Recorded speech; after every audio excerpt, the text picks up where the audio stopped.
1947 के बंटवारे की अंतनी कहानी। रावलपिंडी के समीप हिंदुओं का एक छोटा सा गांव था। 500 के लगभग वयस्क, बाकी बच्चे बुढ़े होंगे।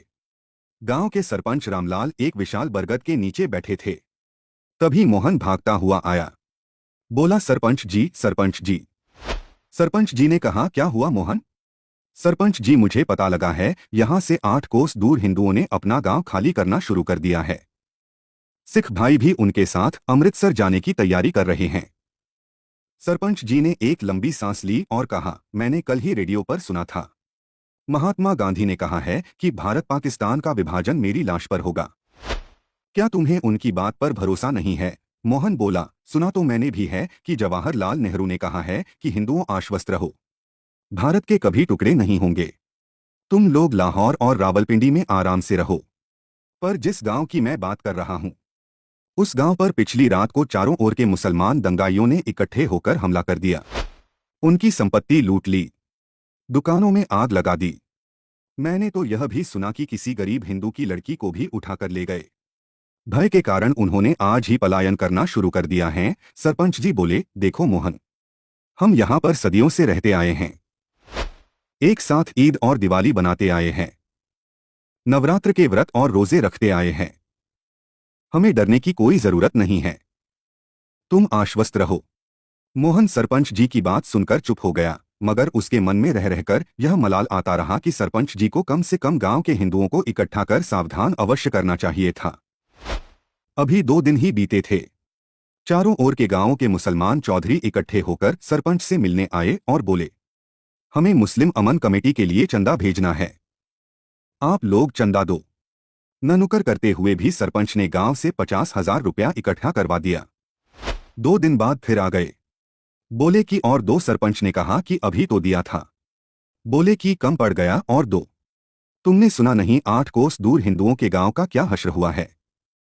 तुम्हें अपनी सुरक्षा चाहिए या नहीं? सरपंच ने इस बार भय से 70,000 इकट्ठे करके दिए। 2 दिन बाद बलूच रेजिमेंट की लोरी आई और हिंदुओं का इकट्ठा कर सभी हथियार, यहाँ तक की लाठी तलवार सब जमा कर ले गई। बोली कि यह दंगों से बचाने के लिए किया है। कुरान पाक की कसम खाकर रक्षा का वायदा भी कर गई।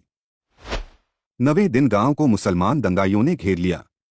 सरपंच को अचरज हुआ जब उसने देखा कि जो हथियार बलूच रेजिमेंट उनके गांव से जब्त कर ले गई थी, वही हथियार उन दंगाइयों के हाथ में हैं। दंगाइयों ने घरों में आग लगा दी, संपत्ति लूट ली, अनेकों को मौत के घाट उतार दिया गया। हिंदुओं की माताओं और बहनों की उन्हीं की आंखों के सामने बेइज्जती की गई। सैकड़ों हिंदू औरतों का जुलूस निकाला गया। हिंदू पुरुष मन ही मन में यही विनती कर रहे थे कि ऐसा देखने से पहले उन्हें मौत क्यों न आ गई। पर बेचारे क्या करते? गांव के कुछ बचे लोग अंधेरे का लाभ उठाकर खेतों में भागकर छुप गए। न जाने कैसे वह रात बिताई। अगले दिन अपने ही घर वालों की लाशें कुएं में डालकर अटारी के लिए रेल पकड़नी थी, इसलिए किसी को सुध न थी। आगे क्या होगा? कैसे जिएंगे? कहाँ रहेंगे?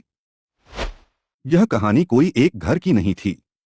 यह तो लाहौर, डेरा गाजी खां, झेलम, सियालकोट, कोहाट, मुल्तान, हर जगह एक ही कहानी थी। कहानी क्या, साक्षात नर पिशाचों का नंगा नाच था। मनुष्य मनुष्य नहीं रहा।